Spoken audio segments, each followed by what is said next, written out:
Hello friends, स्वागत है आप सभी का आपके अपने YouTube channel your history guide पर। तो फ्रेंड्स, आज के इस वीडियो में हम सभी एसएससी एमटीएस के पेपर का एनालिसिस करने वाले हैं।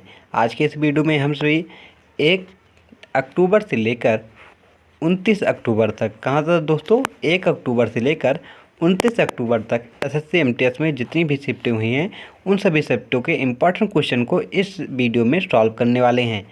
अगर आप सभी पेपर देकर आए हैं तो अपना क्वेश्चन यहाँ पर मैच कर सकते हैं। अगर जो लोग नहीं दिए हैं तो अपना वो दोस्तों वीडियो को देख कर ही जाएंगे, क्योंकि बार बार क्वेश्चन रिपीट हो रहा है। कल तो दोस्तों एसएससी ने हद ही कर दी, जीके जीएस का लेवल ही कुछ बढ़ा दिया। चलिए पढ़ना को शुरू करते हैं। अब पहला क्वेश्चन, भारत की सबसे लंबी नदी कौन सी है? भारत की सबसे लंबी नदी कौन सी है? और दोस्तों इसके साथ ये भी पूछा था कि उसकी लंबाई कितनी है तथा कहाँ से निकलती है, ऐसा भी पूछा जा सकता है। इसलिए मैं इस क्वेश्चन में पूरा आप सभी को एक्सप्लेन करने वाला हूँ। भारत की सबसे लंबी नदी कौन सी है? तो राइट आंसर क्या है? गंगा। गंगा नदी जो है भारत की सबसे लंबी नदी है।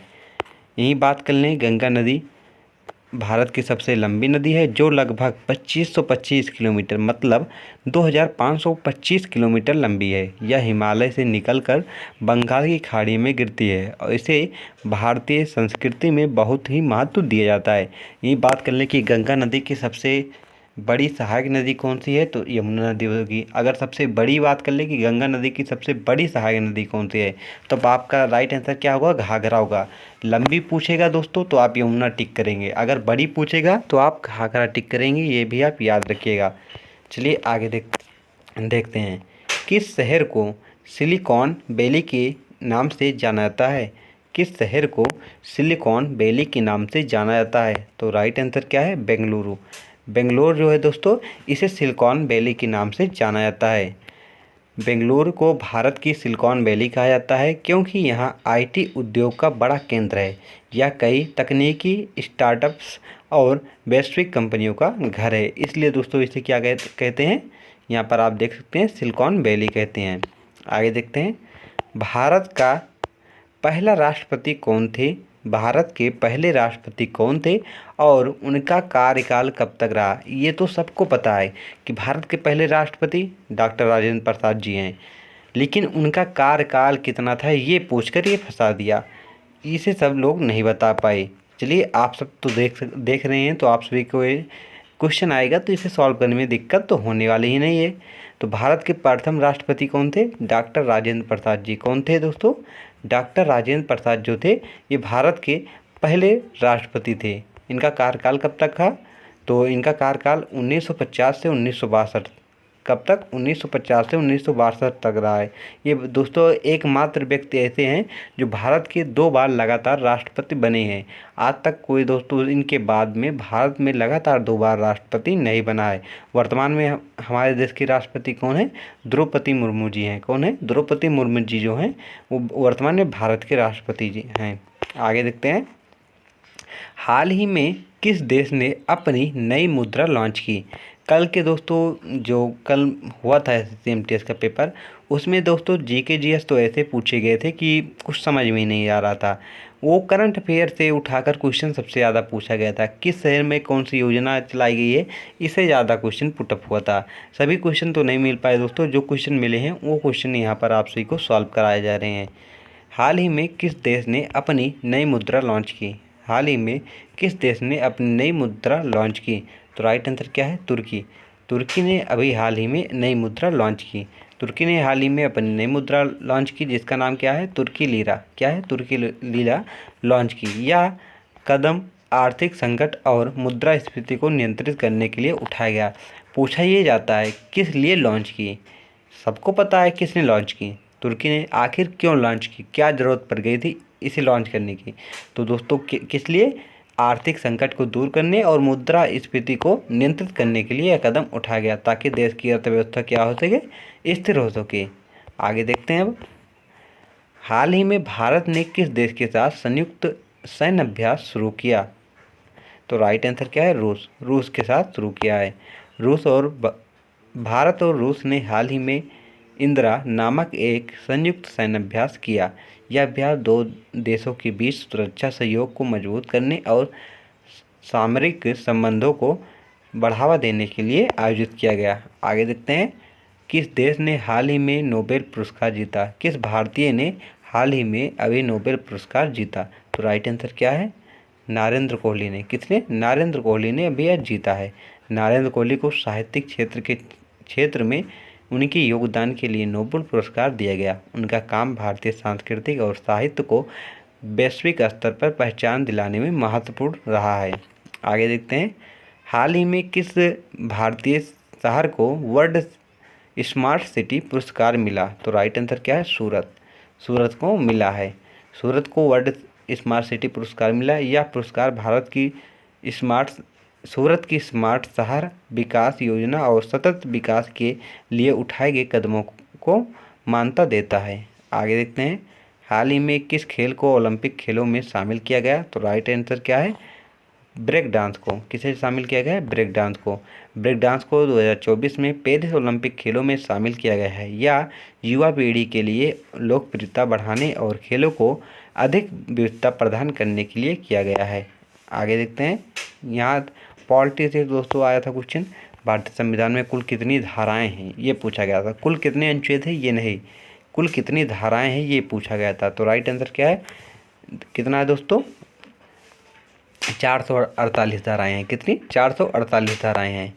भारतीय संविधान में 448 धाराएं हैं जो विभिन्न मुद्दों जैसे कि मूल अधिकार, नीति निर्देशक तत्व और सरकारी संरचना को कवर करती हैं। संविधान समय समय पर संशोधित भी होता है, ये भी आप याद रखिएगा। आगे देखते हैं, संविधान के अनुसार राष्ट्रपति के चुनाव में किस प्रणाली का उपयोग किया जाता है? संविधान के अनुसार राष्ट्रपति के चुनाव में किस प्रणाली का उपयोग किया जाता है? तो राइट आंसर क्या है? रैंकिंग मत प्रणाली। कौन सी? रैंकिंग मत प्रणाली। सभी दोस्तों याद कर गए थे, एकल मत संक्रमणीय मत पद्धति द्वारा राष्ट्रपति को चुना जाता है, लेकिन यहाँ पर क्या दे दिया गया था? रैंकिंग मत प्रणाली जो है इसके द्वारा। इसे दोस्तों प्रस्तावित और निर्वाचित प्रणाली भी कहते हैं, ये भी आप याद रखिएगा। भारतीय राष्ट्रपति के चुनाव में रैंकिंग मत प्रणाली का उपयोग किया जाता है, जिसमें सदस्यों द्वारा अपने पसंदीदा उम्मीदवार को रैंक करने की प्रक्रिया होती है। यह प्रणाली अधिकतम प्रतिनिधियों द्वारा अपनाई जाती है, ये भी आप याद रखिएगा। राज्यसभा के सदस्यों की संख्या कितनी होती है? तो राइट आंसर क्या है? 245। कितनी होती है? 245। भारतीय राज्यसभा में अधिकतम 245 सदस्य होते हैं, जिसमें 233 सदस्य का चुनाव राज्य विधानसभा द्वारा और 12 सदस्य जो है राष्ट्रपति द्वारा नामित किया जाता है। यह सदन राज्य हितों का प्रतिनिधित्व करता है, ये भी आप याद रखिएगा। यहाँ से यह भी क्वेश्चन पूछा जा सकता है कि राज्यसभा में कितने सदस्यों को राष्ट्रपति द्वारा निर्वाचित किया जाता है? तो राइट आंसर क्या होगा? 12 सदस्यों को। टोटल सदस्यों की संख्या कितनी होती है? 245।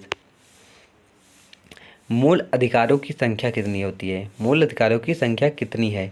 तो राइट आंसर क्या है फ्रेंड्स? 6 है। कितनी है? 6 मूल अधिकार हैं। अगर बात कर लें मूल अधिकार कहाँ से लिया गया है, तो यूएसए से लिया गया था, ये भी आप याद रखिएगा। भाग 3 में 1235 में इसका वर्णन किया गया है। वो कौन कौन से जो 6 मौलिक अधिकार हैं इसे भी देख सकते हैं। और दोस्तों ये भी आप जान लीजिए कि पहले वर्तमान में हमें 7 मौलिक अधिकार प्राप्त थे, लेकिन 44वें संविधान संशोधन 1978 के द्वारा दोस्तों जो है संपत्ति के अधिकार को कानूनी अधिकार बना दिया गया और इसे 300A में रखा गया है। 300A अनुच्छेद में ये भी पूछा गया था आप सभी के एग्जाम में, जिसमें अब टोटल जो 6 मौलिक अधिकार हैं उसे देख लेते हैं। इसे मौलिक अधिकार बोले या मूल अधिकार, बात एक ही है। पहला है समानता का अधिकार। कौन सा? समानता का अधिकार, मतलब सभी को एक समान रूप से देखा जाए, किसी के साथ भेदभाव नहीं किया जाता है। स्वतंत्रता का अधिकार, जैसे कहीं पर आने जाने की स्वतंत्रता, रहने की स्वतंत्रता, कोई भी काम करने की स्वतंत्रता, ये सब इसमें शामिल हैं। शोषण के खिलाफ अधिकार, मतलब शोषण की दिया गया है यहाँ पर कि आपको कोई शोषण नहीं करेगा। जैसे पहले जमींदार जो थे शोषण करते थे, काम भी करा लेते थे, मजदूरी नहीं देते, इस प्रकार की इसमें भी सुविधा की गई है। धर्म की स्वतंत्रता, मतलब यहाँ पर धर्म के स्वतंत्रता का अधिकार, मतलब भारत का जो नागरिक है वो कोई भी धर्म मान सकता है, किसी को बाध्य नहीं किया गया है कि आप ये धर्म माने। जैसे आप सभी देखे होंगे कि पाकिस्तान का जो वीज़ा होता है उसमें इस्लामी पाकिस्तान लिखा रहता है। क्या? इस्लामी पाकिस्तान, मतलब पाकिस्तान का अपना एक धर्म है इस्लाम, लेकिन भारत में ऐसा नहीं लिखा रहता। वो वहाँ पर केवल भारतीय लिखा रहता है, भारतीय पासवर्ड। क्या लिखा रहता है? भारतीय पासवर्ड। यहाँ वहाँ पर इस्लामिक पासवर्ड लिखा रहता है। तो भारत का कोई अपना धर्म नहीं है। यहाँ पर जो लोग हैं उन्हें स्वतंत्रता है, आप किसी भी धर्म को मान सकते हैं, इसलिए इसमें धार्मिक स्वतंत्रता का वर्णन किया गया है। सांस्कृतिक और शैक्षणिक अधिकार, मतलब इसमें जो अल्पसंख्यक लोग हैं उन्हें शामिल किया गया है दोस्तों। जैसे अल्पसंख्यक लोग जो हैं उन्हें अपने धर्म को बढ़ाने के लिए उस धर्म की शिक्षा देने के लिए छूट दिया गया है। उदाहरण के लिए आप जो मदरसा हैं उसे ले सकते हैं। फिर संवैधानिक उपविचारों का अधिकार, इससे दोस्तों जो भीमराव अंबेडकर जी हैं इन्होंने संविधान का हृदय और आत्मा भी कहा है। इसी अनुच्छेद 32 को दोस्तों संवैधानिक उपचारों का जो अधिकार है इसे, ये सभी दोस्तों जो हैं ये हमारे 6 मौलिक अधिकार हैं, ये भी आप याद रखिएगा। आगे देखते हैं भारत का राष्ट्रीय पशु क्या है। दोस्तों क्वेश्चन ये नहीं पूछा गया था भारत का राष्ट्रीय पशु क्या है, बल्कि घुमाकर यह पूछा गया था कि भारत का जो राष्ट्रीय पशु बाघ है वो किसका प्रतीक है, ये पूछा गया था। तो भारत का राष्ट्रीय पशु क्या है? तो राइट आंसर क्या है? बाघ है। चलिए देखते हैं आखिर ये प्रतीक किसका है जो क्वेश्चन पूछा गया था। तो दोस्तों क्या है? भारत को राष्ट्रीय बाघ को भारत का राष्ट्रीय पशु माना जाता है जो ताकत, किसका है? ताकत और शक्ति का प्रतीक है। इसे आप याद रखिएगा, यह क्वेश्चन पूछा गया था। बाघ किसका प्रतीक है जो भारत का राष्ट्रीय पशु बनाया गया है? ताकत और शक्ति का है। आगे देखते हैं, गांधी जी का असहमति का पहला आंदोलन कौन सा था? तो राइट आंसर इसका क्या होगा दोस्तों? ऑप्शन सी जो है चंपारण का जो आंदोलन था वह असहयोग आंदोलन का पहला आंदोलन था। इसमें जो नील की खेती का विरोध करने वाले किसानों का गांधी जी ने समर्थन किया था और असहयोग आंदोलन शुरू किया था। कहाँ पर? सबसे पहले चंपारण में। यह कब शुरू हुआ था? तो यह 1917 में हुआ था, जहां गांधी जी ने किसानों के के हक के लिए संघर्ष किया था। आगे देखते हैं, किस ग्रह को लाल ग्रह कहा जाता है? किस ग्रह को लाल ग्रह कहा जाता है? तो राइट आंसर क्या है? मंगल ग्रह को। किसको? मंगल ग्रह को लाल ग्रह कहा जाता है। मंगल ग्रह की सतह पर लौह ऑक्साइड की उच्च मात्रा के कारण इसे लाल ग्रह कहा जाता है। इसे आप जरूर याद करिएगा कि जो मंगल ग्रह पर है उसके जो दोस्तों सतह है उस पर लौह ऑक्साइड अधिक मात्रा में पाई जाती है, जिसके कारण इसे लाल ग्रह कहा जाता है। आगे देखते हैं, भारत में स्वतंत्रता दिवस कब मनाया जाता है? भारत में स्वतंत्रता दिवस कब मनाया जाता है? तो राइट आंसर क्या है? 15 अगस्त को। कब मनाया जाता है? 15 अगस्त को मनाया जाता है। भारत ने 15 अगस्त 1947 को ब्रिटिश राज से स्वतंत्रता प्राप्त की थी, इसलिए 15 अगस्त को स्वतंत्रता दिवस मनाया जाता है। राजधानी दिल्ली का गठन कब हुआ था? राजधानी दिल्ली का गठन कब हुआ था? 1911 में, 1947 में, 1950 में, 1980 में। तो राइट आंसर क्या है? 1911 ईस्वी में। दिल्ली को 1911 में ब्रिटिश सरकार द्वारा भारत की राजधानी घोषित किया गया था। आगे देखते हैं, महात्मा गांधी ने कौन सी बुक लिखी थी? महात्मा गांधी ने कौन सी बुक लिखी थी? तो राइट आंसर क्या है? मेरे प्रयोग। इन्होंने क्या लिखी? मेरे प्रयोग। यह गांधी जी की आत्मकथा है जिसमें इन्होंने अपने विचारों और संघर्षों को साझा किया है। या नहीं दोस्तों कि इन्होंने और कोई बुक नहीं लिखी है, लेकिन ऑप्शन में जो है दोस्तों उसमें इनका ऑप्शन जो हमारा दोस्तों बी बिल्कुल राइट है, मेरे प्रयोग ऑप्शन में दिया है, इसलिए यह ऑप्शन सही होगा। भारत का पहला उपग्रह कौन सा था? भारत का पहला उपग्रह कौन सा था? तो राइट आंसर क्या है? आर्यभट्ट। आर्यभट्ट जो है भारत का पहला उपग्रह था। यह 1975 में लॉन्च किया गया था, ये भी आप याद रखिएगा। कौन सी नदी गंगा की सबसे बड़ी सहायक नदी है? कौन सी नदी गंगा की सबसे बड़ी सहायक नदी है? दोस्तों अगर बात कर लें सबसे बड़ी सहायक नदी तो घाघरा होगी, लेकिन अगर बात कर लें सबसे लंबी सहायक नदी कौन सी है तो यमुना नदी होगी, ये भी आप याद रखिएगा। गंगा नदी कहाँ से निकलती है? गंगोत्री से निकलती है। इसकी लंबाई कितनी है? 2525। कितनी? 2525। भारत की सबसे बड़ी नदी कौन सी है? गंगा है। इसकी लंबाई 2525 किलोमीटर है, ये भी आप याद रखिएगा। आगे देखते हैं, किस स्वतंत्रता सेनानी को लौह पुरुष कहा जाता है? किस स्वतंत्रता सेनानी को लौह पुरुष कहा जाता है? तो राइट आंसर ऑप्शन सी होगा, सरदार वल्लभ भाई पटेल को जो है लौह पुरुष कहा जाता है। सरदार पटेल को उनके मजबूत नेतृत्व के कारण ही लौह पुरुष कहा जाता है। आगे देखते हैं, संविधान के अनुसार भारत का राष्ट्रीय गीत क्या है? संविधान के अनुसार भारत का राष्ट्रीय गीत क्या है? तो राइट आंसर क्या है? वंदे मातरम। वंदे मातरम जो है भारत का राष्ट्रीय गीत है। अगर बात करें राष्ट्रगान कौन सा है, तो जन गण मन जो है ये भारत का राष्ट्रीय गान है। किसने लिखा? रविन्द्रनाथ टैगोर जी ने इसे, किसने?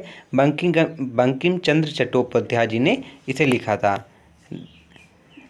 वंदे मातरम को भारत का राष्ट्रीय गीत माना जाता है, जो बंकिम चंद्र चट्टोपाध्याय द्वारा लिखा गया था। पहला हमारा क्वेश्चन है कि भारत की सबसे लंबी नदी कौन सी है? भारत की सबसे लंबी नदी कौन सी है? तो राइट आंसर क्या है? गंगा। गंगा नदी जो है भारत की सबसे लंबी नदी है। गंगा नदी भारत की सबसे लंबी नदी है, जो हिमालय से निकलकर बंगाल की खाड़ी में गिरती है। यह नदी भारतीय संस्कृति और धर्म में बहुत महत्वपूर्ण है। अगर बात करने की गंगा की लंबाई कितनी है, तो 2525, मतलब 25 किलोमीटर इसकी लंबाई है। कितना? 2525 किलोमीटर गंगा की लंबाई है। कहाँ से निकलती है? गंगोत्री से निकलती है। आगे देखते हैं, कौन सा पर्वत श्रृंखला भारत और तिब्बत के बीच स्थित है? कौन सा पर्वत श्रृंखला भारत और तिब्बत के बीच स्थित है? तो राइट आंसर क्या है? हिमालय। हिमालय जो है भारत और तिब्बत के बीच स्थित पर्वत श्रृंखला है। हिमालय पर्वत श्रृंखला भारत और तिब्बत के बीच स्थित है। और इसे विश्व की सबसे ऊंची पर्वत श्रृंखला माना जाता है, जिसमें माउंट एवरेस्ट भी शामिल है। अगर बात कर लें कि विश्व की सबसे ऊंची पर्वत श्रृंखला किसकी है, तो हिमालय की है।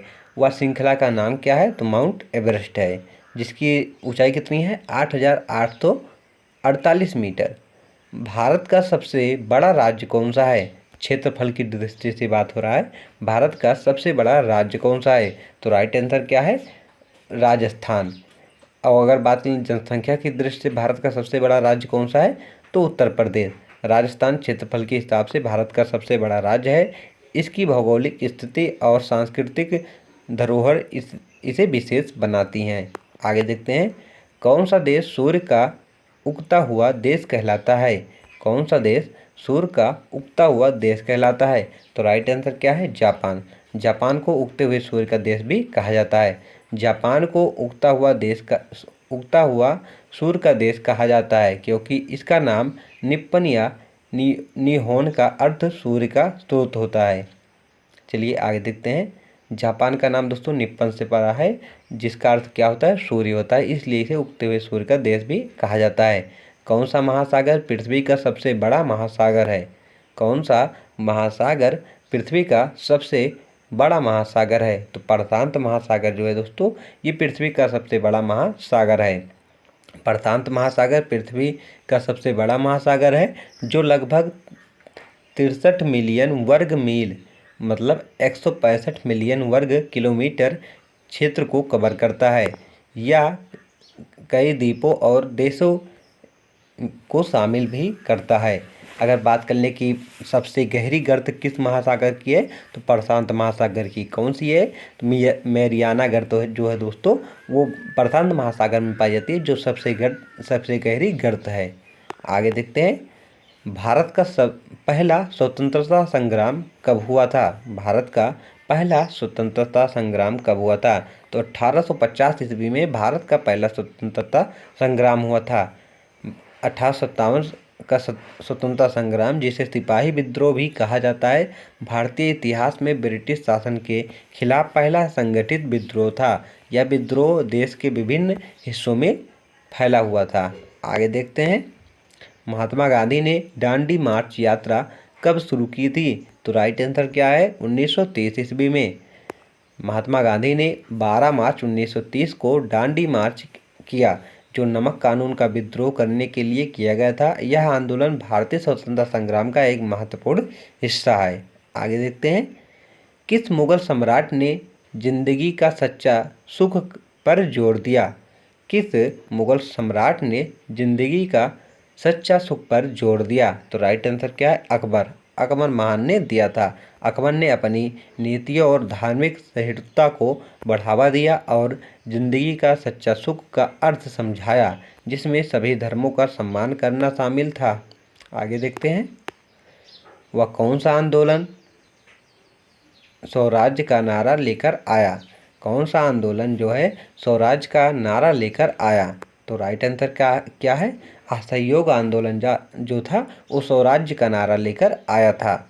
इसमें दोस्तों क्या था, गांधी जी ने कहा था कि आप ब्रिटिश जो सरकार है उसका कोई भी सामान यूज नहीं करोगे, जिसके कारण उसका लॉस हो, उस सरकार का लॉस होगा और वो हमारे भारत को छोड़कर चले जाएंगे। असहयोग आंदोलन 1920 ईस्वी में महात्मा गांधी द्वारा शुरू किया गया था, जिसमें भारतीयों से ब्रिटिश शासन के खिलाफ जो है दोस्तों वही बताए, जो कोई भी सामान उनका नहीं यूज करना है, यही आंदोलन में था, जिसके कारण उनका जब यहाँ पर कोई प्रॉफिट ही नहीं होगा तो ब्रिटिश जो थे दोस्तों वो भारत छोड़कर चले जाएंगे, यही इसमें कहा गया था। आगे देखते हैं, भारत का विभाजन कब हुआ? भारत का विभाजन कब हुआ? तो राइट आंसर क्या है? 1947। इससे पहले दोस्तों भारत से म्यांमार अलग हो चुका था, लेकिन जब भारत से पाकिस्तान अलग हुआ तो ज़्यादा इसे दोस्तों दुख की बात कह सकते हैं, ज़्यादा भारत को क्षति पहुंची थी। भारत का विभाजन 15 मार्च 1947 को हुआ, जिसके परिणाम स्वरूप भारत और पाकिस्तान दो स्वतंत्र राष्ट्र बने। यह विभाजन सांप्रदायिक तनाव और राजनीतिक असहमति का परिणाम था। किसका परिणाम था? ये इम्पोर्टेंट है, यहाँ से आप सभी याद करिएगा। यह विभाजन सांप्रदायिक तनाव और राजनीतिक असहमति का परिणाम था। ये आपसे सीधे पूछा जा सकता था, आखिर पाकिस्तान और हिंदुस्तान का बंटवारा क्यों हुआ? भारत के राष्ट्रपति का कार्यकाल कितने वर्ष होता है? भारत के राष्ट्रपति का कार्यकाल कितने वर्ष होता है? तो राइट आंसर क्या है? 5 वर्ष। कितना होता है? 5 वर्ष होता है। और राष्ट्रपति को अगर बात कर लें शपथ कौन दिलाता है, तो सुप्रीम कोर्ट के मुख्य न्यायाधीश जो होते हैं वो शपथ दिलाते हैं। 60 में इनकी शपथ का वर्णन किया गया है। 61 में महाभियोग का वर्णन किया गया, अनुच्छेद 61 में। 61 में क्या होगा, अगर राष्ट्रपति जो है संविधान के अनुकूल कार्य नहीं करेंगे तो उनके खिलाफ महाभियोग लाकर उन्हें उनके पद से हटाया जा सकता है। ऐसा दोस्तों अभी तक कोई हमारे देश के राष्ट्रपति नहीं हुए जिनके जो दोस्तों महाभियोग के द्वारा हटाए गए हों। भारत के राष्ट्रपति का कार्यकाल 5 वर्ष होता है। वे पुनः चुनाव में भाग ले सकते हैं। ऐसा नहीं है कि एक बार राष्ट्रपति बन जाए तो दोबारा राष्ट्रपति नहीं बन सकते हैं। आज तक केवल दोस्तों भारत में डॉक्टर राजेंद्र प्रसाद जी हैं जो 2 बार लगातार राष्ट्रपति बने हैं, और कोई ऐसा व्यक्ति नहीं हुआ है जो 2 बार राष्ट्रपति भारत में बना हो। आगे देखते हैं, भारतीय संविधान में कुल कितने अनुच्छेद हैं? भारतीय संविधान में कुल कितने अनुच्छेद हैं? वैसे तो दोस्तों 395 लोग सब बताते हैं, लेकिन अगर बात कर लें कि संशोधन के अनुसार कितने हो गए हैं, तो संशोधन के अनुसार दोस्तों 448 हो गए हैं। मुख्य रूप से दोस्तों अभी आपसे कुल लिखित में 395 मिलेगा, लेकिन अगर पूछा जाए संशोधन के अनुसार बताएं कितने अनुच्छेद हो गए हैं, तो 448 हो गए हैं। भारतीय संविधान में मौजूदा समय में 448 अनुच्छेद हैं जो विभिन्न विषयों पर नियम और कानून निर्धारित करते हैं। आगे देखते हैं, किस विधेयक को राष्ट्रपति द्वारा अनुमोदन के लिए भेजा जाता है? किस विधेयक को राष्ट्रपति द्वारा अनुमोदन के लिए भेजा जाता है? तो सभी विधेयक भेज सकते हैं राष्ट्रपति जी। आगे देखते हैं, सभी विधेयक चाहे वो लोकसभा में पास हुए हों या राज्यसभा में अंततः राष्ट्रपति द्वारा अनुमोदन के लिए भेजे जाते हैं। राष्ट्रपति विधेयक को मंजूर या स्वीकार या वापस कर सकते हैं। चलिए आगे देखते हैं, भारत में राज्यों के पुनर्गठन का पहला आयोग कौन सा था? तो राइट आंसर क्या है? सज्जन आयोग। कौन सा? सज्जन आयोग था। सज्जन आयोग जिसे 1953 में स्थापित किया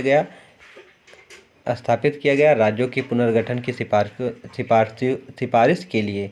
इसका मुख्य उद्देश्य भाषाई आधार पर राज्यों का पुनर्गठन था।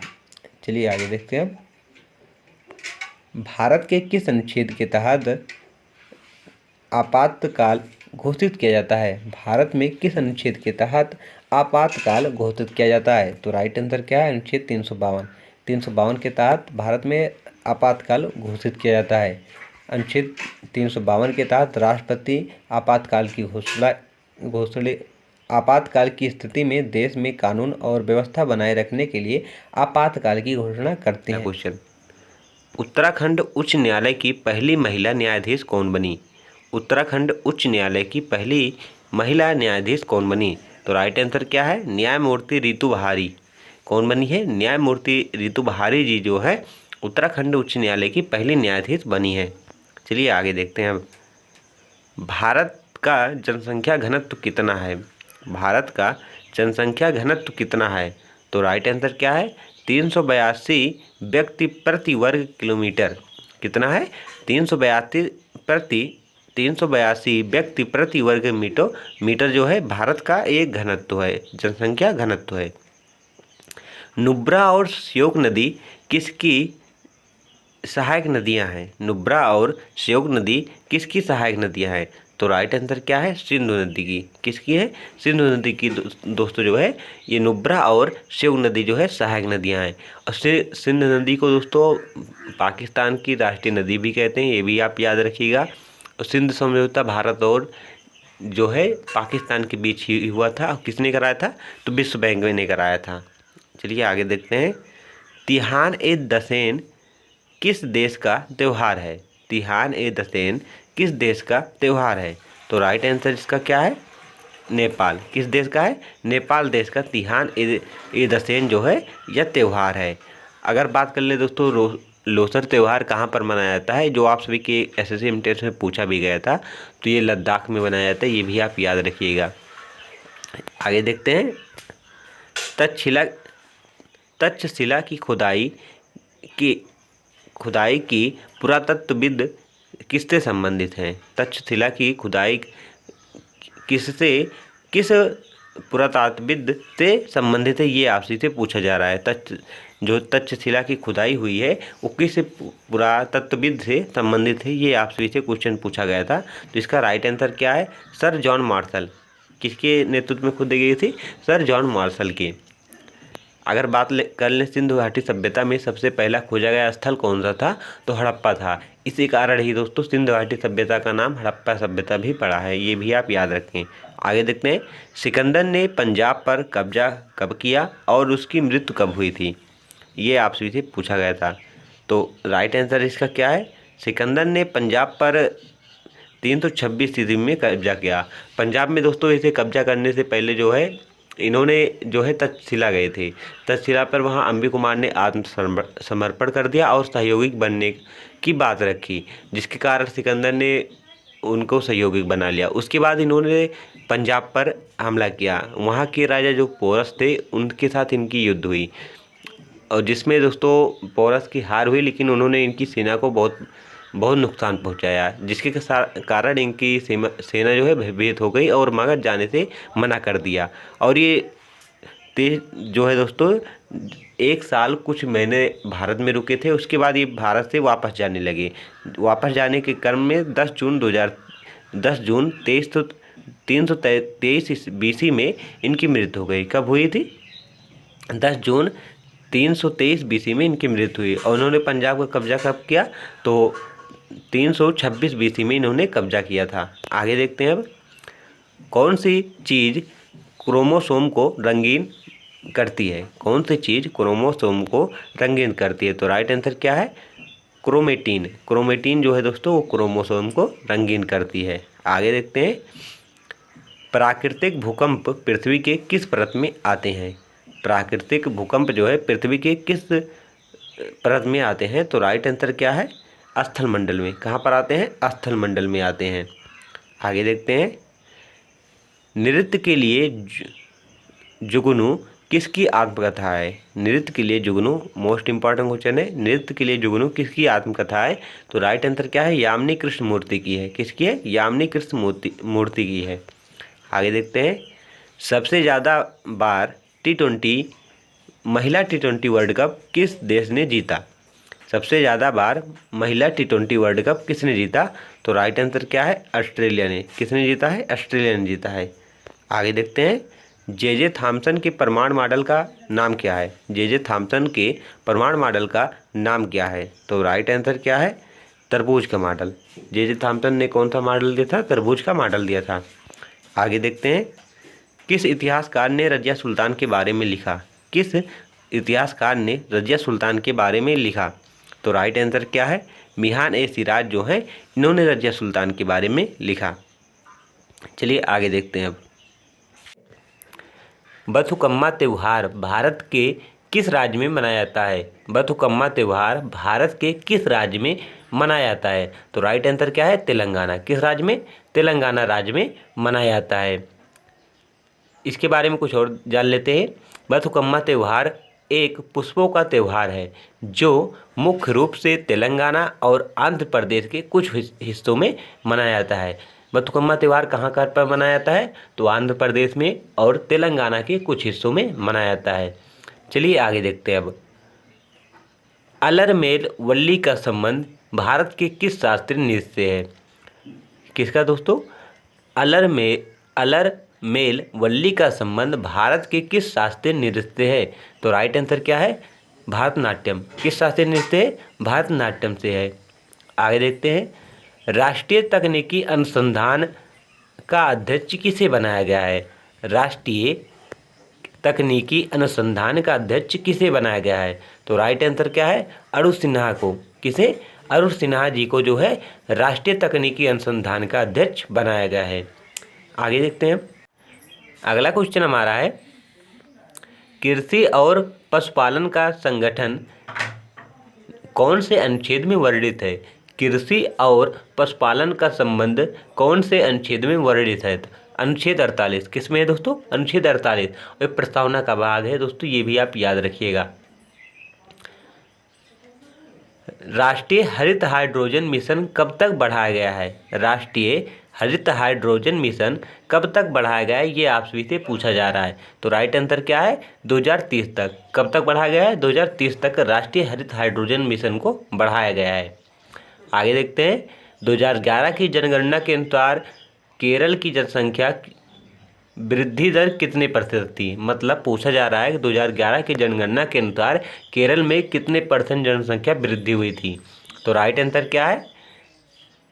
4.91%, 4.91% दोस्तों यहाँ पर वृद्धि दर हुई थी। और केरल की अगर बात कर लें साक्षरता दर कितनी है, तो यहाँ पर साक्षरता दर जो है दोस्तों वो 94% है। कितना? 94% दोस्तों जो है यहाँ पर साक्षरता दर है।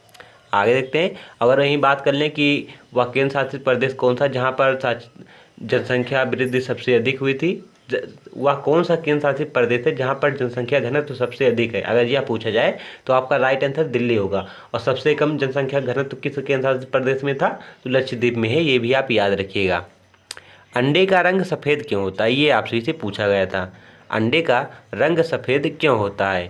तो अंडे में उपस्थित प्रोटीन और पानी के कारण ही दोस्तों अंडे का रंग जो है सफ़ेद होता है। आगे देखते हैं, अल्कोहल और ब्रेड में क्या मिलाया जाता है? अल्कोहल और ब्रेड में क्या मिलाया जाता है, ये आपसे से पूछा गया था। तो राइट आंसर क्या है? ईस्ट। क्या मिलाया जाता है? ईस्ट मिलाया जाता है। चलिए आगे देखते हैं अब। भारतीय उपद्वीप में बगीचे में बना पहला मकबरा कौन सा था? भारतीय उपद्वीप में बगीचे में बना पहला मकबरा कौन सा था? तो हुमायूं का मकबरा था। कौन बनवाया था? तो इनकी पत्नी ने बनवाया था। कहाँ पर है ये? तो दिल्ली में स्थित है। ये भी आप याद रखिएगा। आगे देखते हैं, भारत में महिला एशिया ODI कप की मेजबानी कब की गई थी? भारत में महिला एशिया ODI कप की मेजबानी कब की गई थी? तो इसका राइट आंसर क्या है? 2006 में। कब की गई थी? 2006 में की गई थी। भारत ने पहली बार महिला क्रिकेट वर्ल्ड कप की मेजबानी कब की थी? भारत ने पहली बार महिला क्रिकेट वर्ल्ड कप की मेजबानी कब की थी? तो इसका राइट आंसर क्या है? 1978 ईस्वी में। कब की थी? 1978 ईस्वी में की थी। भारत की महिलाओं ने सर्वप्रथम 1978 में जो है महिला क्रिकेट वर्ल्ड कप में हिस्सा लिया था। और पहली बार कहाँ पर हुआ था? भारत में हुआ था। आगे देखते हैं, मंत्र किस में शामिल होते हैं? मंत्र जो है किस में शामिल होते हैं? पुराणों में, वेदों में, तो राइट आंसर क्या है, वेदों में शामिल होते हैं। और सबसे पुराना वेद कौन सा है, ऋग्वेद है। इसमें कितने सूक्त हैं, 10 28 इसमें सूक्त हैं। और भाग कितने हैं दोस्तों, तो 10 भाग हैं। पहला और 9वां भाग दोस्तों, 10वां भाग जो है सबसे बाद में जोड़ा गया, ये भी आप याद रखिएगा। रानी की वाव कहाँ पर स्थित है, रानी की वाव कहाँ पर स्थित है, ये आपसे इसे पूछा गया था। तो राइट आंसर क्या है, गुजरात में स्थित है। कहाँ पर, गुजरात में स्थित है। आगे देखते हैं, एम ए चिदम्बरम स्टेडियम कहाँ पर स्थित है, एम ए चिदम्बरम स्टेडियम कहाँ पर स्थित है। तो राइट आंसर इसका क्या है, तमिलनाडु। कहाँ पर स्थित है, तमिलनाडु में। 2011 की जनगणना के अनुसार भारत के कितने लोग कृषि से संबंधित हैं। 2011 की जनगणना के अनुसार भारत के कितने लोग जो हैं कृषि से संबंधित हैं। तो राइट आंसर क्या है, 54.6%, 54.6% दोस्तों जो लोग हैं वो कृषि से संबंधित हैं। और सबसे ज़्यादा रोजगार देने वाला क्षेत्र कौन सा है, तो यही क्षेत्र है। इकोनॉमिक्स में आप भी पढ़े होंगे, 3 क्षेत्र बताया जाता है, प्राथमिक, द्वितीयक, तृतीयक। प्राथमिक क्षेत्र में दोस्तों कृषि से संबंधित कार्य होता है, और द्वितीयक क्षेत्र में जो है पुनर्निर्माण का काम होता है। जैसे कृषि से कोई वस्तु बनती है तो उसका मशीनीकरण करके दोस्तों दूसरे रूप में बदल दिया जाता है। और तृतीय क्षेत्र में क्या होता है, तृतीय क्षेत्र में सेवाएं प्रदान की जाती है। जैसे डॉक्टर जो सेवाएं देते हैं, बस से आप जो जाते हैं वो सेवाएं, होटल जो है सेवाएं हैं, वो तृतीय क्षेत्र में आते हैं। चलिए आगे देखते हैं अब। निम्नलिखित में से किस अनुच्छेद के तहत संपत्ति के अधिकार को कानूनी अधिकार बनाया गया। निम्नलिखित में से किस अनुच्छेद के तहत संपत्ति के अधिकार को कानूनी अधिकार बनाया गया। तो राइट आंसर क्या है, अनुच्छेद 300A। अनुच्छेद 300A के तहत दोस्तों जो है संपत्ति के अधिकार को कानूनी अधिकार बनाया गया। अगर बात कर लें कौन सा संविधान संशोधन था, तो 86वां संविधान संशोधन 1986 के द्वारा, सॉरी दोस्तों, 44 कौन सा संविधान संशोधन था, 44वां संविधान संशोधन 1986 के द्वारा दोस्तों जो संपत्ति के अधिकार है इसे कानूनी अधिकार बनाया गया है और अनुच्छेद 300A में इसे रखा गया है। चलिए आगे देखते हैं। सूर्य पृथ्वी से कितना दूर है, सूर्य पृथ्वी से लगभग कितनी दूरी पर स्थित है, ये आप सभी का क्वेश्चन है। तो राइट आंसर क्या है, 15 मिलियन। कितना, 15 मिलियन लगभग सूर्य पृथ्वी से दूर है। आगे देखते हैं, भारत के सबसे दक्षिणी सिरे का क्या नाम है, भारत के सबसे दक्षिणी सिरे का क्या नाम है। तो राइट आंसर क्या है, इंदिरा पॉइंट, जो दोस्तों अंडमान निकोबार द्वीप समूह में स्थित है। वहीं पर दोस्तों ये जो है इंदिरा पॉइंट पाई जाती है। अगर बात कर लें कि सबसे भारत के मूल भूमि में भारत का सबसे दक्षिणी बिंदु कौन सा है, तो कन्याकुमारी है। सबसे उत्तरी कौन सा है, इंदिरा कॉल है, ये भी आप याद रखिएगा। चलिए आगे देखते हैं। भारत में श्वेत क्रांति को और किस नाम से जाना जाता है, भारत में श्वेत क्रांति को और किस नाम से जाना जाता है। तो राइट आंसर क्या है, ऑपरेशन फ्लड। किस नाम से, ऑपरेशन फ्लड के नाम से जाना जाता है। आगे देखते हैं, सतलुज नदी घाट में सिंचाई के लिए और विद्युत उत्पादन के लिए कौन सी परियोजनाएं बनाई गई। सतलुज नदी घाट में सिंचाई के लिए और विद्युत उत्पादन के लिए कौन सी योजना बनाई गई थी, ये आपसे से पूछा गया था। तो राइट आंसर क्या है, भाखड़ा नागल परियोजना चलाई गई थी। आगे देखते हैं, सिलिकॉन डाइऑक्साइड का समान नाम क्या है, सिलिकॉन डाइऑक्साइड का समान नाम क्या है। तो राइट आंसर क्या है, क्वार्टज। क्या है, क्वार्टज कहते हैं इसे। आगे अगला तो क्वेश्चन, हरिशंकर चौरसिया का संबंध किस वाद्य यंत्र से है, हरिशंकर चौरसिया का संबंध किस वाद्य यंत्र से है, ये आपसे से पूछा गया था। तो राइट आंसर क्या है, ये बांसुरी वादक है, एक प्रसिद्ध क्या है, बांसुरी वादक है। आगे देखते हैं, हाल ही में किस टीम ने वर्ल्ड टेस्ट चैंपियनशिप 2023 का खिताब जीता, हाल ही में किस टीम ने वर्ल्ड टेस्ट चैंपियनशिप 2023 का खिताब जीता। तो राइट आंसर क्या है, ऑस्ट्रेलिया ने। किसे हराया था, तो बड़े दुख के साथ बताना पड़ रहा है, भारत इसमें हारा था। जीता कौन था, तो दोस्तों ऑस्ट्रेलिया जीता था। अब वहीं बात कर लेगा T20 वर्ल्ड कप जो 2024 का हुआ है, इसे किसने जीता है, तो भारत ने जीता है, ये भी आप याद रखिएगा। और अगर WPL की बात कर लें, IPL जो WPL वाला हुआ था दोस्तों, महिला वर्ल्ड कप हुआ था IPL वाला, उसमें कौन सी टीम जीती थी, तो RCB जीती थी, ये भी आप याद रखिएगा। आगे देखते हैं, किस अनुच्छेद के तहत सर्वोच्च न्यायालय एक अभिलेख न्यायालय होता है। मतलब यह पूछा गया था आप सभी से कि किस अनुच्छेद के तहत जो सर्वोच्च न्यायालय है, सुप्रीम कोर्ट है, वह एक अभिलेख न्यायालय है, इसका वर्णन किस अनुच्छेद में किया गया है? तो अनुच्छेद दोस्तों 129 में किया गया है। किसमें? अनुच्छेद 129 में यह बताया गया है कि सुप्रीम कोर्ट एक अभिलेख न्यायालय है।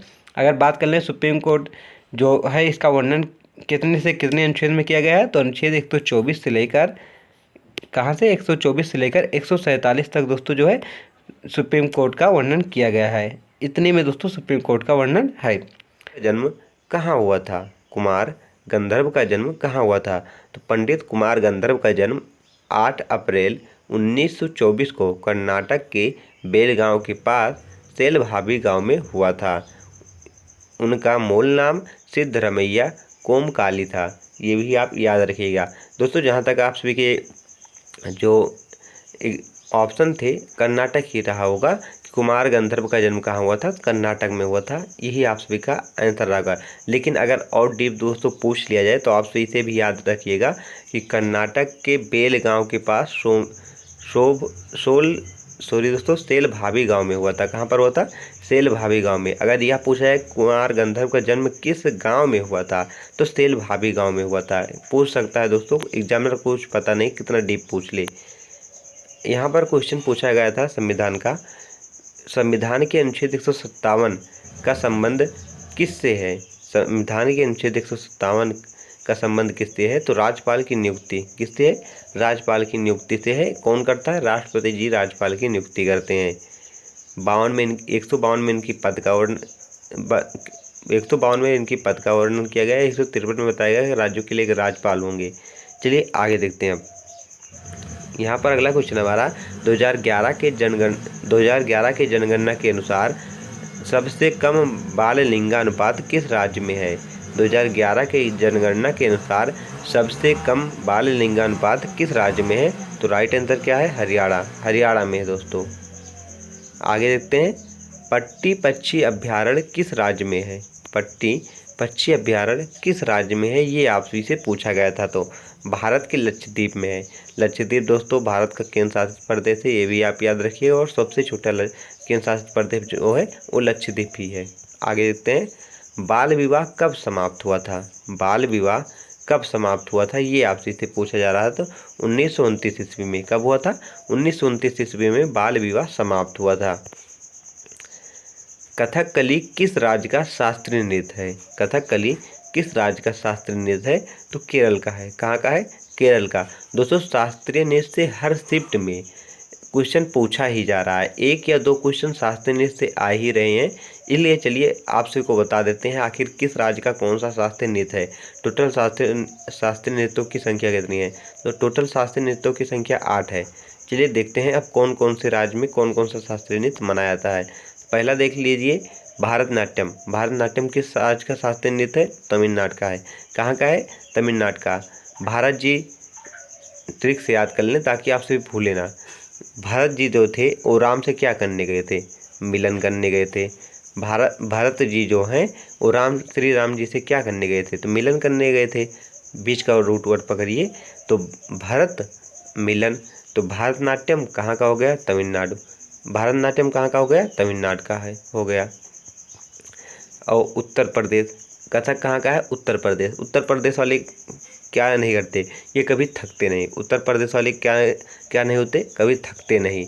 तो कथक उत्तर प्रदेश, कथक उत्तर प्रदेश, इस प्रकार आप याद रखिएगा। उसके बाद मोहिनीअट्टम कहाँ का है? केरल का है। मोहिनीअट्टम कहाँ का है? केरल का। मोहिनीअट्टम केरल। कुचिपुड़ी, कच्ची पूड़ी देखकर अंधा भी बता देता कि आप यह पूरी कैसी है? कच्ची है। तो कुची आंध्र प्रदेश को अंधे से ले दीजिए। कच्ची पूड़ी देखकर कौन बता देता है? अंधा भी बता देता है यह पूड़ी कैसी है? कच्ची है। तो कुचिपुड़ी कहाँ का हो गया? आंध्र प्रदेश का हो गया। चलिए आगे देखते हैं अब। कथकली, कथकली कहाँ का? केरल। मोहिनीअट्टम और केरल, कथकली कहाँ का है? केरल का। दो शास्त्रीय नृत्य किस राज्य में है? केरल में है। कौन कौन से? मोहिनीअट्टम और कौन सा दोस्तों? कथकली कहाँ का है? केरल का। मणिपुरी, मणिपुरी कहाँ का है? मणिपुर का है, सिंपल है। उड़ीसी उड़ीसा का है। सत्रिया असम का है। एक बार फिर से रिवाइज कर लीजिए, इसे जरूर याद करके जाइए, यहाँ से क्वेश्चन पूछा ही जा रहा है। भारतनाट्यम कहाँ का है? तमिलनाडु का है। कथक कहाँ का? उत्तर प्रदेश का है। मोहिनीअट्टम कहाँ का है? केरल का है। कुचिपुड़ी कहाँ का है? आंध्र प्रदेश का है। कथकली कहाँ का है? केरल का है।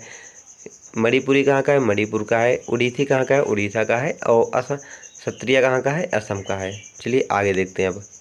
जम्मू कश्मीर के इतिहास के बारे में किस कवि ने लिखा था? जम्मू कश्मीर के इतिहास के बारे में किस कवि ने लिखा था? तो कल्हड़। किसने लिखा था? कल्हड़। राजतरंगी में दोस्तों इन्होंने जम्मू कश्मीर के बारे में लिखा था। हिमाचल प्रदेश के हिडिंबा मंदिर में कौन सा उत्सव मनाया जाता है? हिमाचल प्रदेश के हिडिंबा देवी के मंदिर में कौन सा महोत्सव मनाया जाता है? तो राइट आंसर क्या है? डुंगरी महोत्सव। कौन सा? डुंगरी महोत्सव मनाया जाता है। सुनील छेत्री ने किस वर्ष हैट्रिक लगाया था? सुनील छेत्री ने किस वर्ष हैट्रिक लगाया था? तो राइट आंसर है 2018 में। कब लगाया था दोस्तों? 2018 में लगाया था।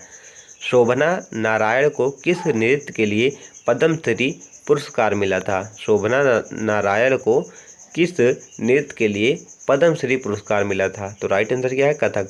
देख सकते हैं दोस्तों 2 क्वेश्चन आ चुका है आप सभी का केवल शास्त्रीय नृत्य से। यूरिया का निर्माण किससे होता है? यूरिया का निर्माण किससे करते हैं या किससे होता है? तो किससे करते हैं दोस्तों? तो इसका राइट आंसर क्या होगा? Ammonia nitrate. अमोनिया नाइट्रेट से यूरिया का निर्माण करते हैं, ये भी आप याद रखिएगा। कौन से कारण से मिट्टी बनती है? किस कारण से मिट्टी बनती है, ये आपसे पूछा जा रहा है। तो अक्षय के कारण से दोस्तों मिट्टी का निर्माण होता है। आगे देखते हैं। किस स्थिति में नई स्पीशीज का निर्माण होता है? किस स्थिति में नए स्पीशीज का निर्माण होता है? तो नए स्पीशीज का जन्म दोस्तों 2 तरह से हो सकता है। एक, जनन कोशिकाओं के डीएनए में महत्वपूर्ण परिवर्तन जब होता है तभी दोस्तों नए स्पीशीज का निर्माण होता है, ये भी आप याद रखिएगा। स्मार्ट सिटी योजना को कब तक बढ़ाया गया? स्मार्ट सिटी योजना को कब तक बढ़ाया गया है, ये आपसे से पूछा जा रहा है। तो इस बार दोस्तों स्मार्ट सिटी योजना जो है इसे बढ़ाकर 31 मार्च 2025 तक कर दिया गया है। कब तक? 31 मार्च 2025 तक स्मार्ट सिटी योजना को बढ़ाकर कर दिया गया है। चलिए आगे देखते हैं। पेंडा किस एग्रीकल्चर से संबंधित है? पेंडा किस एग्रीकल्चर से संबंधित है, ये आपसे इसे पूछा जा रहा है। तो स्थानांतरण कृषि से। किससे? स्थानांतरण कृषि से दोस्तों संबंधित है।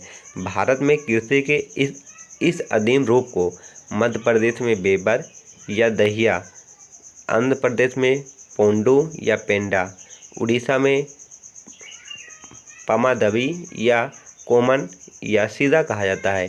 जो पेंडा है दोस्तों, या आपसे इसे इस प्रकार भी पूछा जा सकता है कि जो बेबर या दहिया किस एग्रीकल्चर से संबंधित है, तब भी आप सभी का राइट आंसर क्या होगा? स्थानांतरण होगा, क्योंकि इन्हें दोस्तों अलग अलग राज्यों में अलग अलग नामों से जाना जाता है, ये भी आप याद रखिएगा। चलिए आगे देखते हैं अब। अर्थशास्त्र की रचना किसके शासनकाल में हुई थी? अर्थशास्त्र की रचना किसके शासनकाल में हुई थी? तो चंद्रगुप्त मौर्य के। किसके? चंद्रगुप्त मौर्य के शासनकाल में हुई थी। पहले सिविल सर्विस एग्ज़ाम कहाँ हुआ था? पहला सिविल सर्विस एग्ज़ाम कहाँ पर हुआ था? अगर बात करें पहला सिविल सर्विस एग्ज़ाम कहाँ पर हुआ था, तो लंदन में हुआ था। अगर भारत में बात करें पहला सिविल सर्विस एग्ज़ाम कहाँ पर हुआ था, तो इलाहाबाद में हुआ था। कहाँ पर? इलाहाबाद में। अगर पूरे वर्ल्ड में पूछें तो लंदन में सबसे पहले हुआ था, लेकिन भारत में पूछें तो इलाहाबाद में होगा। और यहाँ भी दोस्तों आप ध्यान दीजिएगा कि अर्थशास्त्र की रचना किसके शासनकाल में हुई, ये आप सभी से पूछा जा रहा है, ना कि आप सभी से पूछा जा रहा था किसने की। अगर किसके शासनकाल में हुई? चंद्रगुप्त मौर्य के। और अगर बात करें किसने की, तो चाणक्य जी ने की थी। किसने? चाणक्य ने की थी। चाणक्य कौन थे? चंद्रगुप्त मौर्य के गुरु थे, ये भी आप याद रखिएगा। सौरभ गांगुली ने किस मैदान में अपने टी शर्ट उतारकर लहराई थी? सौरभ गांगुली ने किस मैदान में अपनी टी शर्ट उतारकर लहराई थी? तो राइट आंसर इसका क्या हुआ? लंदन स्थित लॉर्ड्स मैदान के बालकोनी में इन्होंने लहराई थी। चलिए आगे देखते हैं अब। हॉर्नबिल महोत्सव भारत के किस राज्य में मनाया जाता है? हॉर्नबिल महोत्सव भारत के किस राज्य में मनाया जाता है? तो इसका राइट आंसर क्या है? नागालैंड। नागालैंड राज्य में मनाया जाता है। लोसर कहाँ पर मनाया जाता है? तो लद्दाख में मनाया जाता है, ये भी आप याद रखिएगा। इनमें से कौन सी पुस्तक अरविंद अडिगा के द्वारा लिखी गई? तो इन्होंने दोस्तों कई पुस्तक लिखी है, लेकिन यहाँ पर इम्पोर्टेंट 2 मैंने ली है। सिलेक्शन डे और the Kite Runner Aravind Adiga ji की प्रमुख जो है पुस्तक है। चलिए आगे देखते हैं। अब एपीजे अब्दुल कलाम 2023 अवार्ड किसे मिला? तो इसे 3 लोगों को मिला है। पहला मादली पी मथी साई जी को मिला है, दूसरा है यश शौर्या जी को और तीसरा है यू दारा नीराज को।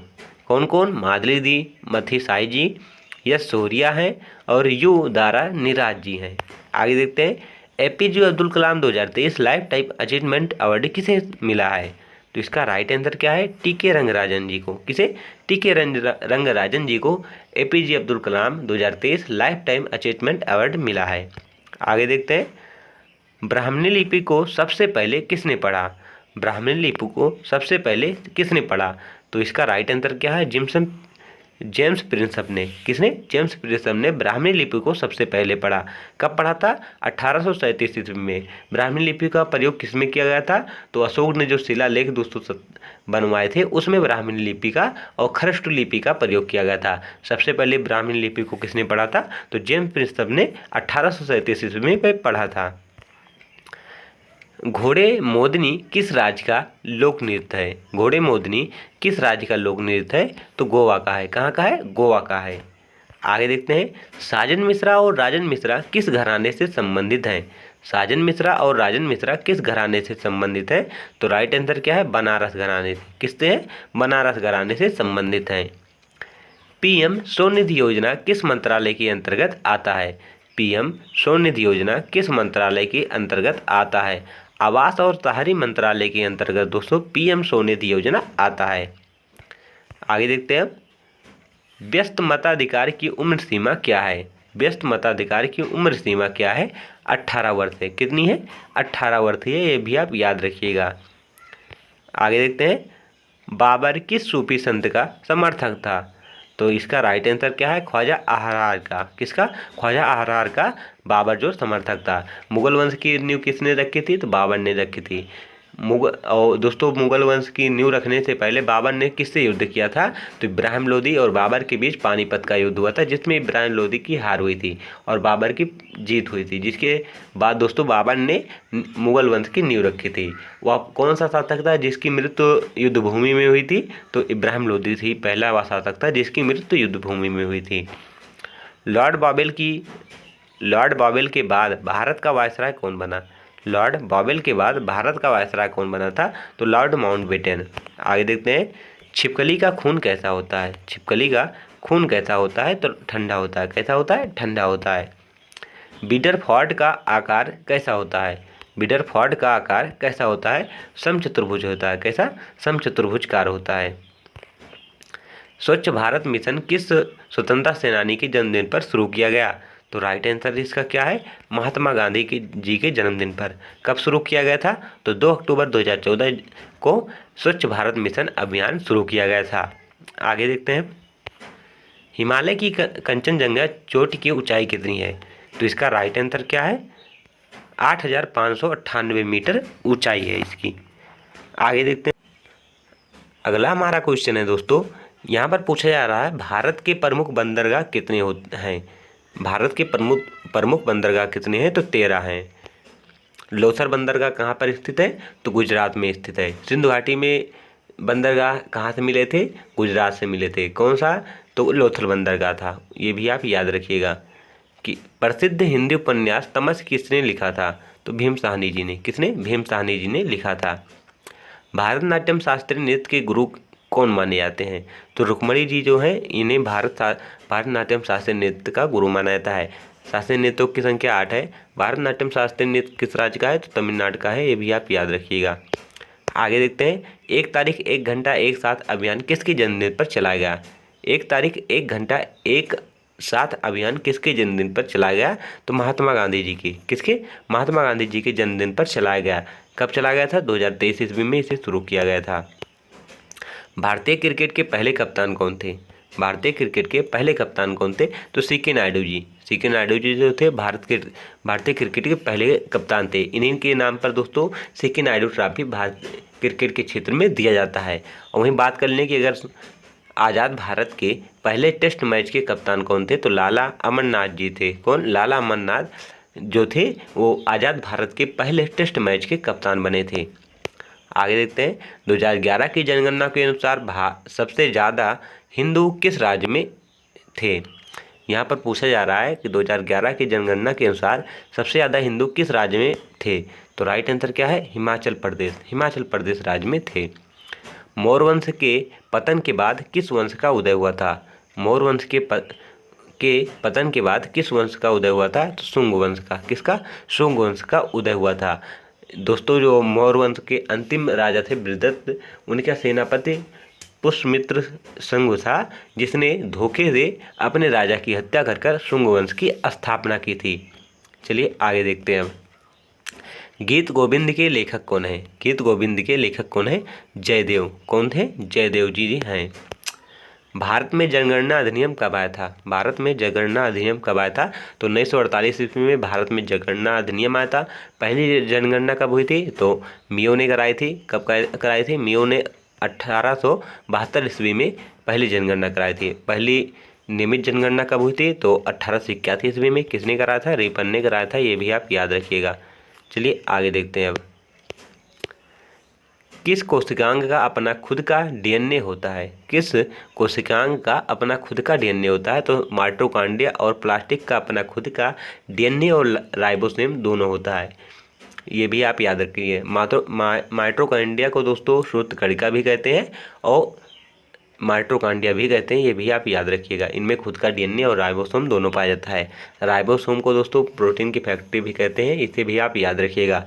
अनुसूचित जनजाति का उल्लेख किस अनुच्छेद में है। अनुसूचित जनजाति का उल्लेख किस अनुच्छेद में है। तो अनुच्छेद 366-24 और अनुच्छेद 366-25 में अनुसूचित जनजाति के गठन का वर्णन किया गया है और इनका पहचान और निर्धारण कैसे किया जाएगा, ये भारतीय अनुच्छेद 341 और 342 में इसे बताया गया है। किस अनुच्छेद के तहत सांसदों को लोकसभा में बोलने का अधिकार प्राप्त है। किस अनुच्छेद के तहत सांसदों को लोकसभा में बोलने का अधिकार प्राप्त है। तो अनुच्छेद दोस्तों 87(1) के तहत लोकसभा का वर्णन भारतीय अनुच्छेद में किस अनुच्छेद में किया गया है। तो लोकसभा में दोस्तों जो है 81 में लोकसभा का वर्णन किया गया है। आगे देखते हैं। किस कोशिकांग का अपना खुद का डीएनए होता है। तो राइट आंसर इसका क्या है, माइटोकॉन्ड्रिया और प्लास्टिक का। तो फ्रेंड्स आप सभी को वीडियो कैसा लगा कमेंट बॉक्स में जरूर बताइएगा। Thank for watching this video. Hello friends, स्वागत है आप सभी का आपके अपने YouTube channel your history guide पर। तो फ्रेंड्स आज की इस वीडियो में हम सभी एसएससी एमटीएस का जो 17 अक्टूबर को पेपर हुआ है सभी शिफ्टों का दोस्तों एनालिसिस करने जा रहे हैं। फर्स्ट शिफ्ट हो, सेकंड शिफ्ट या थर्ड शिफ्ट, सभी शिफ्टों का दोस्तों जीके जीएस का यहाँ पर एनालिसिस करने जा रहे हैं। अगर आप सभी ने पेपर देकर आया है अभी तो आप सभी यहाँ पर अपना क्वेश्चन मैच कर सकते हैं। अगर आप सभी ने भी पेपर नहीं दिया है तो आप सभी के लिए वीडियो मोस्ट इंपॉर्टेंट है, क्योंकि बार बार क्वेश्चन रिपीट हो रहे हैं। चलिए पढ़ना शुरू करते हैं। पहला क्वेश्चन देखते हैं। हमारा पहला क्वेश्चन आज का है, बिलाटा लोक नृत्य का संबंध किस राज्य से है। बिलाटा लोक नृत्य का संबंध किस राज्य से है। तो राइट आंसर क्या है इसका, कर्नाटक। कर्नाटक राज्य से इसका संबंध है। आगे देखते हैं। सचिन तेंदुलकर ने अपनी 100वीं शतक किसके खिलाफ लगाया था। सचिन तेंदुलकर ने अपनी 100वीं शतक किसके खिलाफ लगाया था। तो राइट आंसर इसका क्या है, बांग्लादेश। बांग्लादेश के खिलाफ लगाया था। चलिए आगे देखते हैं। सचिन तेंदुलकर ने अपना 100वां अंतर्राष्ट्रीय शतक बांग्लादेश के खिलाफ लगाया था। यह शतक उन्होंने 12 मार्च 2012 को एशिया कप के दौरान मीरपुर के शेर ए बंगला नेशनल स्टेडियम में लगाया था। ये भी पूछा जा सकता है आप सभी से कि सचिन तेंदुलकर ने कहाँ लगाया था। तो मीरपुर के शेर ए बंगला नेशनल स्टेडियम में इन्होंने लगाया था। आगे देखते हैं। मोजार्ट ऑफ मद्रास किसे कहा जाता है। मोजार्ट ऑफ मद्रास किसे कहा जाता है। तो इसका राइट आंसर क्या है, AR रहमान को। किसे, AR रहमान को मोजार्ट ऑफ मद्रास कहा जाता है। आगे देखते हैं। मौलिक अधिकार की उप समिति के अध्यक्ष कौन थे। मौलिक अधिकार के उप समिति के अध्यक्ष कौन थे। तो JB कृपलानी जी। कौन थे, JB कृपलानी जो थे दोस्तों वो मौलिक अधिकार के उप समिति के अध्यक्ष थे। प्रारूप समिति के अध्यक्ष कौन थे। तो डॉक्टर भीमराव अंबेडकर जी। और संविधान सभा के स्थायी अध्यक्ष कौन थे, डॉक्टर राजेंद्र प्रसाद। उपाध्यक्ष कौन, पहले अस्थायी अध्यक्ष कौन बने थे? डॉक्टर सच्चिदानंद सिन्हा, ये भी आप याद रखिएगा। चलिए आगे देखते हैं। अगला क्वेश्चन हमारा है, इनसैट का फुल फॉर्म क्या होता है? इनसैट का फुल फॉर्म क्या होता है? इजी क्वेश्चन था। तो इंडियन नेशनल सैटेलाइट सिस्टम होता है। क्या? इंडियन नेशनल सैटेलाइट सिस्टम होता है इनसैट का फुल फॉर्म। 2011 की जनगणना के अनुसार सबसे अधिक जनसंख्या वाला दूसरा केंद्र शासित प्रदेश कौन था? 2011 की जनगणना के अनुसार सबसे अधिक जनसंख्या वाला दूसरा केंद्र शासित प्रदेश कौन था? तो इसका राइट आंसर क्या है? चंडीगढ़। चंडीगढ़ जो था दोस्तों वो सबसे अधिक जनसंख्या वाला दूसरा केंद्र शासित प्रदेश था। अगर पहला केंद्र शासित प्रदेश पूछा जाए सबसे अधिक जनसंख्या वाला, दिल्ली था। और सबसे कम जनसंख्या किस केंद्र शासित प्रदेश में है? तो लक्षद्वीप में है, ये भी आप याद रखिएगा। चलिए आगे देखते हैं। पुरंदर की संधि के दौरान शिवाजी ने कितने किले मुगलों को दिए थे? पुरंदर की संधि के दौरान शिवाजी ने कितने किले मुगलों को दिए थे? तो इसका राइट आंसर क्या है? 23 किले। कितने किले दिए थे? 23 किले दिए थे। पुरंदर की संधि कब हुई थी? 1665 ईस्वी में हुई थी, ये भी आप याद रखिएगा। कांग्रेस का पहला अधिवेशन कहाँ हुआ था? कांग्रेस का पहला अधिवेशन कहाँ पर हुआ था? तो बॉम्बे में। कहाँ पर? बॉम्बे में हुआ था। और कब हुआ था? 1885 ईस्वी में। कांग्रेस का अधिवेशन, कांग्रेस की स्थापना किसने की थी? तो ए.ओ. होम ने की थी, ये भी आप याद रखिएगा। अनब्रेकेबल किसकी आत्मकथा है? अनब्रेकेबल किसकी आत्मकथा है? तो भारतीय मुक्केबाज मेरी कॉम की है। किसकी? मेरी कॉम की। मेरी कॉम क्या है? भारतीय मुक्केबाज है। इनकी आत्मकथा है अनब्रेकेबल। आगे देखते हैं। 40 अगला क्वेश्चन हमारा है, सेल्सियस और फ़ारेनहाइट किस तापमान पर बराबर होते हैं? सेल्सियस और फ़ारेनहाइट किस तापमान पर बराबर होते हैं? तो राइट आंसर है -40 डिग्री सेल्सियस पर। कितने? -40 डिग्री सेल्सियस पर जो है सेल्सियस और फ़ारेनहाइट के ताप बराबर होते हैं। अगला क्वेश्चन हमारा है, लेटेलाइट मिट्टी में किसकी अधिकता होती है? लेटेलाइट मिट्टी में किसकी अधिकता होती है?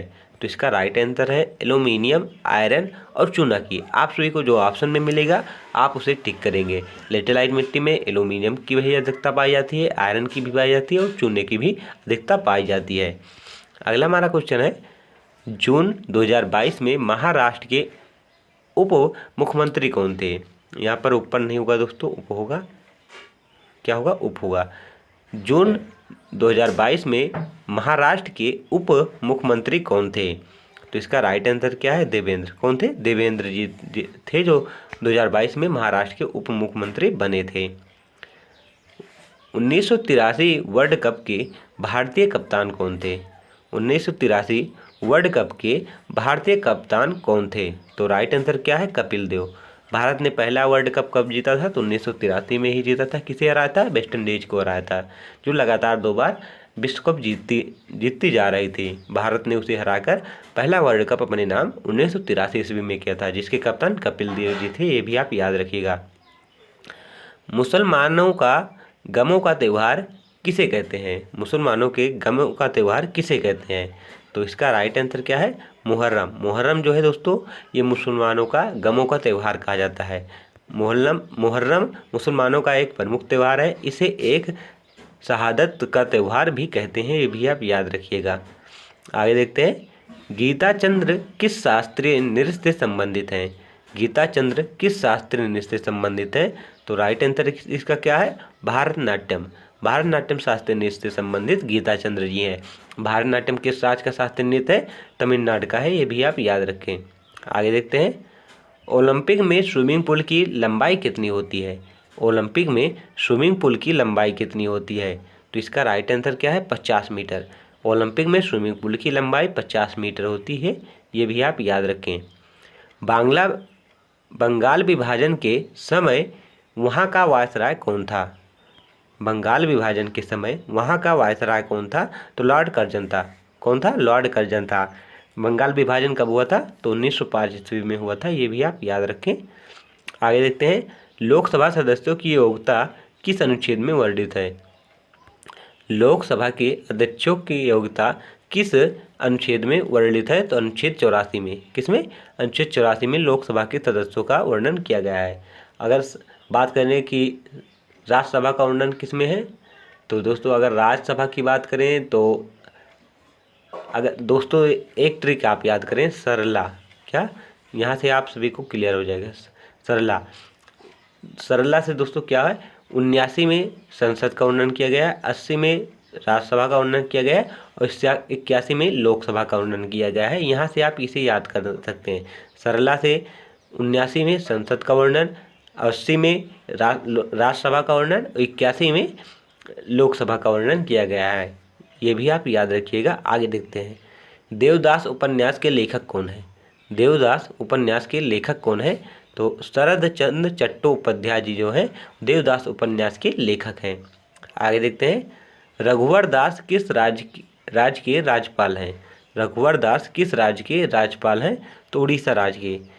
दोस्तों अक्सर हर शिफ्ट में पूछा जा रहा है, जो नए गवर्नर और नए सीएम नियुक्त हुए हैं उन्हें आप जरूर याद कर जाइएगा, क्योंकि हर शिफ्ट में अक्सर पूछा ही जा रहा है। अगर आप सभी ने वो वीडियो नहीं देखा तो हमारे चैनल पर जाना, वहाँ पर आप सबको मिल जाएगा। चलिए आगे देखते हैं, जेमिनी का उल्लेख निम्न में से किस में किया गया है? जेमिनी का उल्लेख निम्न में से किस में किया गया है? तो पुराण में किया गया है। कहाँ पर? पुराणों में जेमिनी का उल्लेख किया गया है। धग्गे खान का संबंध किस संगीत घराने से है? धग्गे खान का संबंध किस संगीत घराने से है? तो राइट आंसर क्या है? आगरा घराने से। किससे है? आगरा घराने से धग्गे खान का संबंध है। आगे देखते हैं, सिनकोना वृक्ष कहाँ पाए जाते हैं? सिनकोना वृक्ष जो है कहाँ पर पाए जाते हैं? तो उष्णकटिबंधीय सदाबहार वन में पाए जाते हैं। चलिए आगे देखते हैं। तो फ्रेंड्स आज के लिए बस इतना ही।